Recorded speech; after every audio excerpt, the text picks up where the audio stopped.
फिर दूसरी चीज जो हो रही है टेरर अटैक्स के अलावा, वो है साइलेंट प्रोपेगेंडा कम्युनलिज्म का। आप इमेजिन नहीं कर सकते कितना प्रोपेगेंडा हो रहा है, क्योंकि राइट्स तो जरूरी नहीं है कि गुजरात के लेवल पर ही हो, छोटे मोटे राइट्स करा के भी काम चल सकता है। और अभी यही स्ट्रेटेजी अपनाई गई है। आप ये मत समझिए कि बड़े राइट्स नहीं हो रहे हैं तो सब ठीक ठाक है। प्रोपेगेंडा इतना हो रहा है, प्रिजुडिसेस इतने बढ़ते जा रहे हैं कि ऐसे लोग जो कम्युनल राइट्स के लिए काम नहीं करते थे, आज तक कम्युनलिज्म के लिए काम नहीं करते थे, वो आके कह रहे हैं कि हो क्या रहा है इस मुल्क के, ये देश कहाँ जा रहा है। तो इसलिए इन दोनों चीजों का मुकाबला करना, और खास तौर से कम्युनल प्रोपेगेंडा, जो आप जानते ही हैं वो ग्रुप्स साइलेंट प्रोपेगेंडा करते हैं बगैर पब्लिसिटी के, और उतना इफेक्टिव होता है उनका प्रोपेगेंडा कि आप और हम सोच नहीं सकते। और हमारी कमजोरी यही है सेक्युलर ग्रुप्स की कि हम उसी वक्त जागते हैं जब बड़ा राइट होता है, वरना ये सोचते हैं कि ठीक है क्या ज़रूरत है, कम्युनलिज्म की बात ही क्यों की जाए, क्या राइट्स हो रहे हैं इस देश के अंदर, इस तरह की लॉजिक आ जाती है। अभी देखिए बीजेपी, जब से मैंने काम शुरू किया कम्युनल वायलेंस पर, तब से बीजेपी की एक शिकायत सुनता आ रहा था कि ये मुसलमान जो हैं ये भारतीय कल्चर को नहीं अपना, ये भारतीय कल्चर को अगर अपना लें तो सब ठीक ठाक हो जाए। ठीक है उनका प्रेयर का तरीका अलग होगा, लेकिन भारतीय कल्चर को अपना। भरतपुर में क्या हुआ, मियो मुस्लिम्स आधे हिंदू आधे मुसलमान हैं,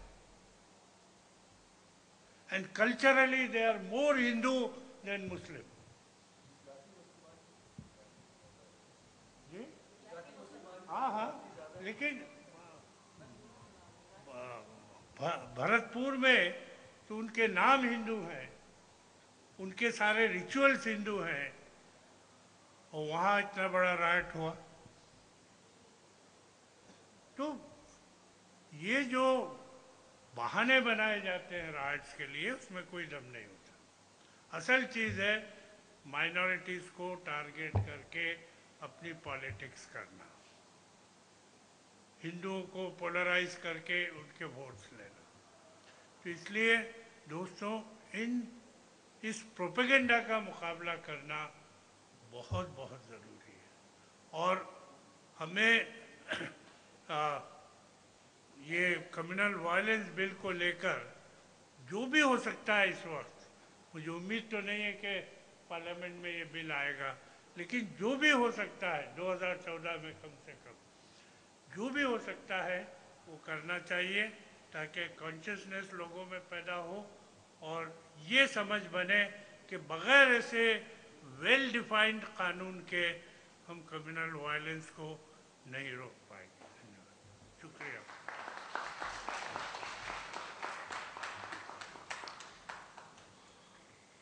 शुक्रिया असगर साहब। मुझे अब तक माइनॉरिटी कम्युनिटी या मुस्लिम कम्युनिटी ख़ास तौर से बात कहें तो ये शिकायत रहती थी पिछले 10 साल में कि आप इस सवाल पे उस सवाल पे 20,000 लोग, 40,000 लोग, 1 लाख लोग, 2 लाख लोग जमा कर लेते हैं, मगर गुजरात में इतना बड़ा कत्लेआम हुआ, बम्बई जैसे शहर में कोई कायदे का प्रोटेस्ट नहीं हुआ।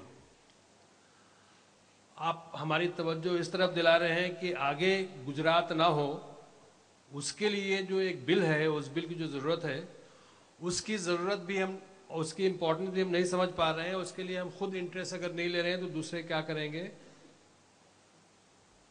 एक बात। दूसरी बात ये कि गुजरात जैसा प्रोग्राम, गुजरात जैसा जेनोसाइडल क्राइम होना ही हर बार ज़रूरी नहीं है। जिस तरह से जॉन हमें बता रहे थे कि क्रिश्चियन कम्युनिटी को किस तरह से लो इंटेंसिटी वायलेंस कहें, क्या कहें, स्प्रेड आउट वायलेंस, ताकि उस पर मीडिया का ध्यान जो है तो ज़्यादा ना जाए, उस तरह का काम भी होता रहेगा। तो उसको रोकने के लिए ये कम्युनल वायलेंस बिल बहुत ज़रूरी है, और ख़ास तौर से minority communities and in particular Muslim communities को इसके बारे में सोचना, उसकी इम्पोर्टेंस समझना, उसमें इनिशिएटिव लेना कितना ज़रूरी है। शुक्रिया आपका। अब मैं तीस्ता को बुलाता हूँ, वक्त काफ़ी हो गया है। तीस्ता बोलेंगे, उसके बाद justice Suresh and then will wind up. एक ऐसा कानून जो एक बहुत भारी और गहरा राष्ट्रीय कर्जा को, कम से कम कर्जा को अर्पित करने की बात हुई, जैसे राहुल ने कहा, a bill to repay a very grim national debt. मैं मानती हूँ कि अभी लोग थक गए, दोपहर से कम हो गए, मगर मैं मानती हूँ कि हमें इस वादे से आगे चलना चाहिए कि we pick up this demand for the enactment, at least the tabling of this law, tabling of this bill within the next 3 to 4 months, और ये इरादा को लेकर हम यहाँ ए हॉल से निकले। पूरे मुद्दे तो डिस्कस हो चुके हैं, मैं सिर्फ चंद मुद्दे पे और गहराई से बात करूंगी, क्योंकि हम वहीं उसी के मामले में बहुत गहराई से अटके थे, जिससे ये बाद में ये एनएसी का ड्राफ्ट निकला। And I remember the intensity with which Harsh, Farah, Jose, Prasad and 6-7 of us worked 19 to 20 hours a day on every clause of the bill, weighing up the options after the guidelines that had been put forward to us by Justice Sawant, Justice Suresh, Asghar Saab in the wider advisory committee. और मैं बस 2-3 चंद जिसके ऊपर confusion लोगों के दिल में है, बहुत सही कहा असगर साहब ने कि 2011 में जब ये बिल मतलब एनएसी से गया सरकार के पास, और फिर I think the very way it was brought up before the national integration council without any preparation was a bit to sabotage it, like John said. But I want to go a bit further, John. I feel that we also let down ourselves when certain very, very minimal objections between groups were taken into the public arena instead of being taken to the standing committee. And I want to appeal that whatever minor differences we have about the final draft, those can be ironed out in a standing committee. We should not have aired these publicly because it gave the excuse to the government to cold storage it further. Let's not make that mistake again. मैं असगर साहब से भी बात से बहुत ही मतलब agreement में हूँ कि प्लीज यहाँ पे हारून मुजावाला साहब बैठे हैं, फरीद शेख साहब हैं, आप मुंबई अमन कमेटी ने बहुत बड़ा काम किया है बम्बई में, आप प्लीज ये मुहिम लेके चलिए ये कानून को लेकर, ताकि हम आपके साथ रहें कि माइनॉरिटी ग्रुप्स इसको ये बात उठाएं. आपके पास बस बहुत कम वक्त है फरीद भाई. We need to raise this demand for this bill. हर समाज और हर सिविलाइज सोसाइटी ये बुनियाद पे चलती है कि whereas the majority can by and large take care of itself, the minority needs special protection. That is the foundation of any civilized society. Now, what minority, in which particular district, which minority, that will get sorted out as the law gets into account. I'm amazed at the succinctness with which Rahul described the group issue. It was perfect. ऐसा नहीं कहा वो कानून के definition में कि सिर्फ मुसलमान को फायदा मिलेगा या सिर्फ क्रिश्चियन को मिलेगा. ऐसे ही कहा है कि रिलीजियस, लिंग्विस्टिक माइनॉरिटीज और scheduled caste and scheduled tribes. अगर कल उठ के कोई जिले में या कोई राज्य में रिलीजियस माइनॉरिटी अपने आप को प्रूव कर सकता है कि मैं पंडित हूं या कश्मीरी पंडित हूं, तो they can take advantage of that group definition. That will be the jurisprudence that evolves after the law comes into place. Magar the planning with which Jaitley and Sushma Swaraj came out, and that is where are the biggest criticism of the left, organized left in this country. They have abdicated their moral and ethical responsibility. Because who is commanding the discourse today? It's the right. And the more the right wing shouts, the Congress goes further towards the right. Whereas if there were people from minority groups, if left groups were speaking, then at least they would be emboldened to take a more secular position. There are 3 other issues in the bill which have been referred to 2-3 times, but the reparation compensation aspect is so well worked out. मतलब इतना अच्छा बताया है कि time bound reparation and compensation, किसी सरकार के मजबूरी के सामने हाथ नहीं झुकाना. It's linked to the cost price index. It's linked to other aspects. So it's not depending on the whims of the executive. Most importantly, the definition of crimes. जब हम communal targeted crimes की बात करते हैं, mass crimes की बात करते हैं, economic destruction, आर्थिक जो नुकसान है, वो एक ही तबके का हो रहा है. औरत या बच्चियों के ऊपर जो हिंसा हो रही वो एक ही तबके के हो रही है. There are 6 or 8 factors which decide that whether this is a bout of targeted mass violence or not. Those have been defined under this bill. Those are not crimes under the IPC. So therefore they are new crimes that are being defined under this law and become very, very important. How does this law come into effect? कैसे आएगा वो कानून? What is the body that brings this law into effect? Which is why, after much deliberation, people like Justice Suresh and others worked out the concept of a national statutory, some sort of authority. And finally, everybody agreed that this should not be a mandatory kind of there should be a recommendatory role that this authority plays to invoke the law, given a certain system. This authority should be given the role or possibility of the role of approaching courts, recording evidence, having investigation, and the authority will have a national presence and state presence.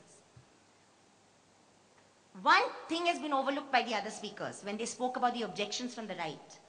एक जरूर सबसे बड़ा objection group के बारे में था, मगर even greater was the constitution of the authority. आप mindset की बात करें, हमारा recommendation था कि अगर 7 member की authority हो, तो at least 4 should belong to different minorities and half of those should be women. And they said, how dare you have an authority where you can actually say कि मतलब minority के लोग उसमें majority में होने चाहिए.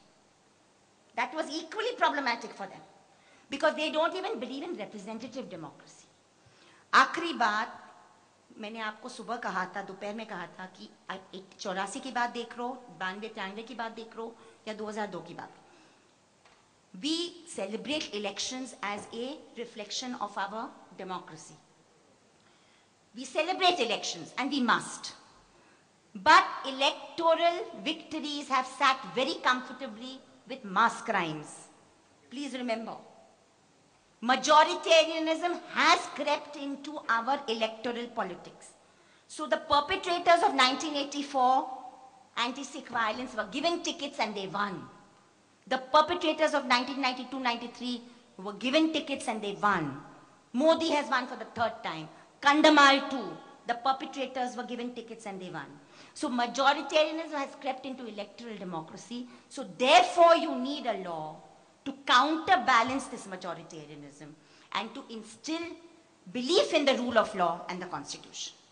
So I would just say that these are the 7 or 8 major reasons why we need this law. We need this law badly. I agree with John that it is actually not even at a bill stage, but it was at a bill stage before the government tried to sabotage it.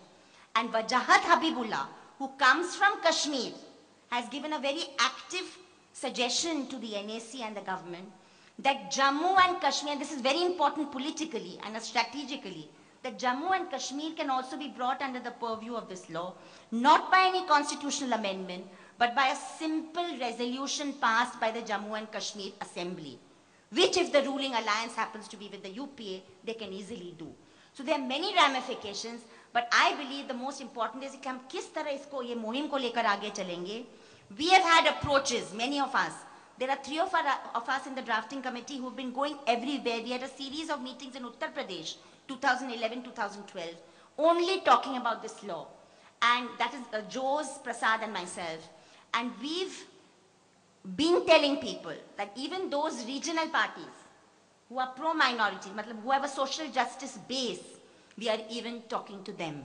Because if we can persuade them to bring in a state version of the bill within their own states, that can also put pressure on the UPA, which is at the moment bending towards the right. So I think it's very, very important.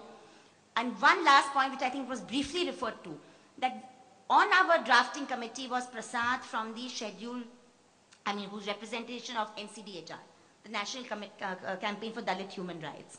And we very consciously brought in SCs and STs as beneficiaries because they, sir, have done a review, 20-year review of the SC/ST Atrocities Act, and found that where it is wanting is on the accountability provisions for public servants. So therefore, SCs, STs also have a very clear interest in getting this law passed. And rehabilitation. There are no rehabilitation provisions either, right? So therefore, there is a collusion of interests. There's a cohesion and collusion of interests which we should build upon, but we need to mass mobilize. Because without mass mobilization, this bill is not going to be tabled in Parliament. Thank you very much.